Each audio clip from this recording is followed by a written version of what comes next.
Trudeau is a walking manifestation of every idea pathogen. Do not vote for this guy. This is a very, very dangerous guy. Each of his positions is disastrously incorrect.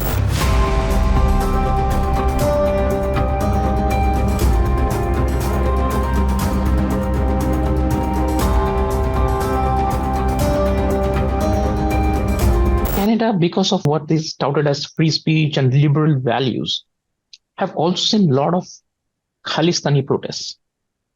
These Khalistanis, I don't know if you're aware of the history, and these are violent anti-India protests. Trudeau has not voiced his opposition to those protests because it caters to his vote bank. In a way, I find certain similarities, if not parallels, with the protests. And I think that is also one of the issues which you discuss, overall in the Parasitic Mind, how being woke or politically correct, we are allowing certain elements and protests and allowing certain activities in the society. Justin Trudeau is a walking manifestation of every idea pathogen that I discuss in the Parasitic Mind, whether it be radical feminism, whether it be social constructivism, whether it be cultural relativism, whether it be postmodernism, whether it be political correctness, whether it be identity politics. Each of those concepts is what I call a parasitic idea. And Justin Trudeau is parasitized by every single one of those ideas, right? So yes, but by the way, I hate to be the one to remind people I told you so, but before he became prime minister in 2015, I was going to the top of the mountain and screaming and saying, do not vote for this guy. This is a very, very dangerous guy because he's a unique mix of profound imbecility, incredible narcissism, and then a complete parasitized mind. You talk about, quote, white privilege. Well, this guy, his only contribution until the end time he entered in politics on the wings of his father's name was that he was a substitute drama teacher in high school. That was the highest professional goal that he had achieved. And then a few years later, he is the prime minister of, a leading Western country. So now, of course, what that speaks to, by the way, is something that I talk about in the Parasitic Mind, which is that most people use the wrong processes in choosing their prime ministers. And here I want to show you something. Let's suppose, forgive me for a second here, I'm going to use a prop. This is just the cover of a pen. There is an expression in Arabic, which I'm going to translate in English. It says, getting drunk simply by smelling the cork of the wine bottle. So here I want you to imagine that this is the cork of the wine bottle. So now watch this, Mr. Das. I'm going to get drunk. Now I'm not going to I don't even need to drink the wine bottle to get drunk. I am so weak in my constituency that simply whiffing it, I get drunk. Now, how do we apply this metaphor to how people vote for prime ministers? So now I'm going to smell the cork of Justin Trudeau. He's tall. He's young. He's got beautiful hair. You see how I'm getting drunk? So it doesn't matter if each of his positions is disastrously incorrect. I am getting drunk by his dreamy hair. Same thing for Barack Obama. He's tall. He's got a radiant smile. He's got a mellifluous voice. Sign me up. I'm voting for Obama. On the other hand, now watch how I'm going to get drunk in the opposite way for Donald Trump. Donald Trump is disgusting. He's vulgar. He's an ogre. Now, you notice in both of all those cases, I never evaluated the cognitive content of I didn't say I love Justin Trudeau because of his immigration policy or his fiscal policy or his tax policy. Most people are cognitively lazy. So they simply see some representation. They allow their emotional system to hijack their thinking system. And therefore, we get imbeciles like Justin Trudeau, who's now been leading our country for 8 years. And this is what I try to fight about. This is why I wrote The Parasitic Mind, because I saw that. So I have faced two great wars in my life. I have the first war is the Lebanese Civil War that I talked about. The second great war is, as a professor of 30 years, I've seen the war on reason, the war on logic, the war on science, the war on common sense, and it all starts within the university ecosystem. Do you think Israel and India face similar challenges and there are certain similarities? They do. So I will say this, and I'm not saying this because I'm speaking to an Indian outlet. I speak very directly.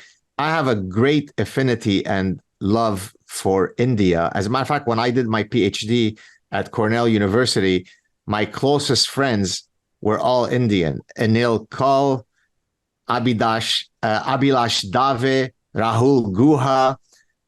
So, even one of my favorite professors, who's now a professor at University of Chicago, is Professor Pradeep Shintagunta.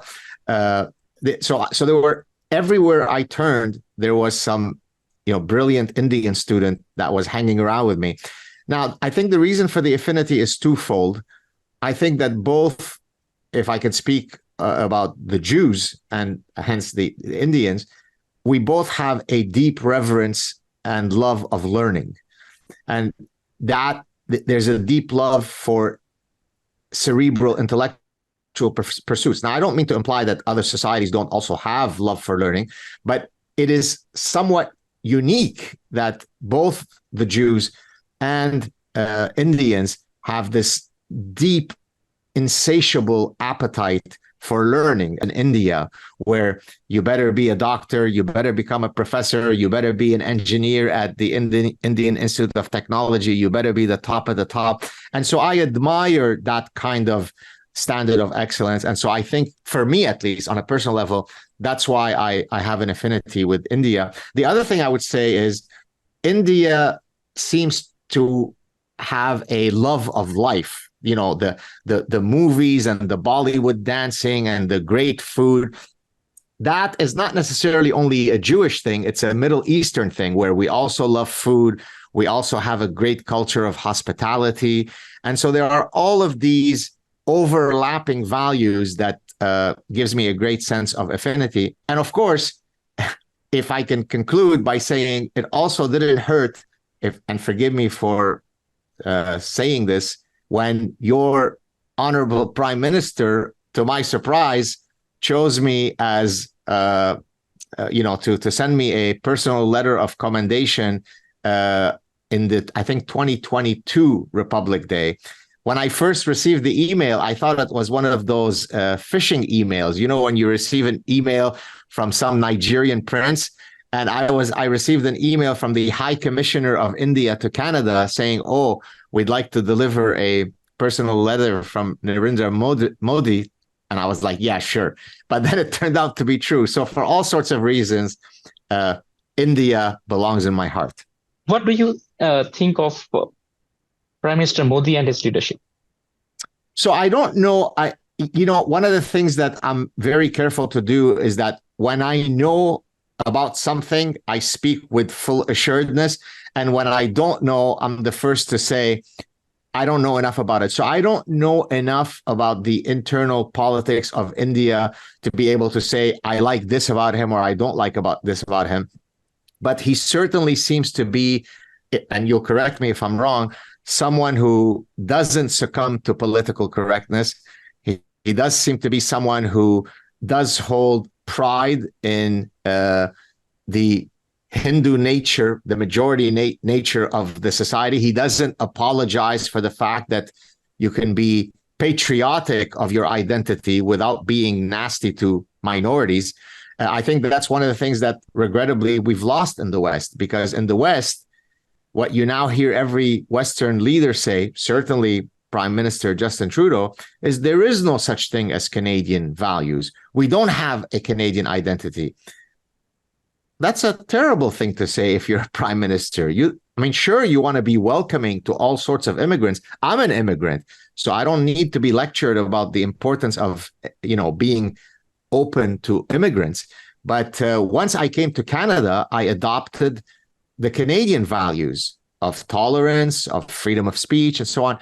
So for a prime minister to say that there are no Canadian values, we transcend any Canadian values, I think, if I'm not mistaken, Narendra Modi doesn't say that. He is very proud of the unique identity of Indians, and I support that. Okay, so going back to our main questions. So we digressed, and we digressed beautifully, covering a lot of ground from our main questions.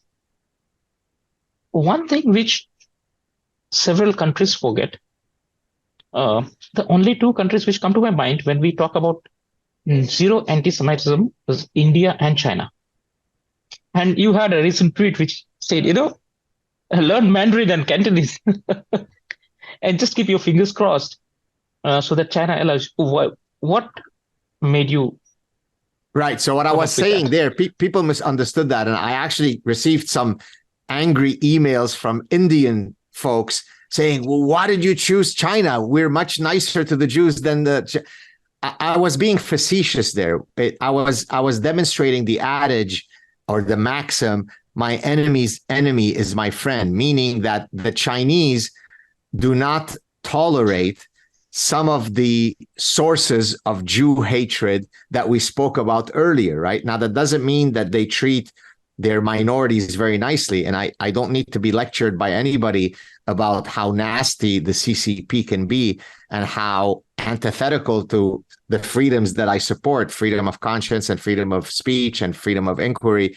Of course, I understand that the CCP doesn't support many of those values, but I was jokingly saying that at least if you go to China, you know that the number one group who hates the Jews and wants to eradicate the Jews, well, China doesn't tolerate them too much. Now, that doesn't mean that I condone the mistreatment of any group. I think what China does to some of its minorities is horrible, but that's what I meant in that sense.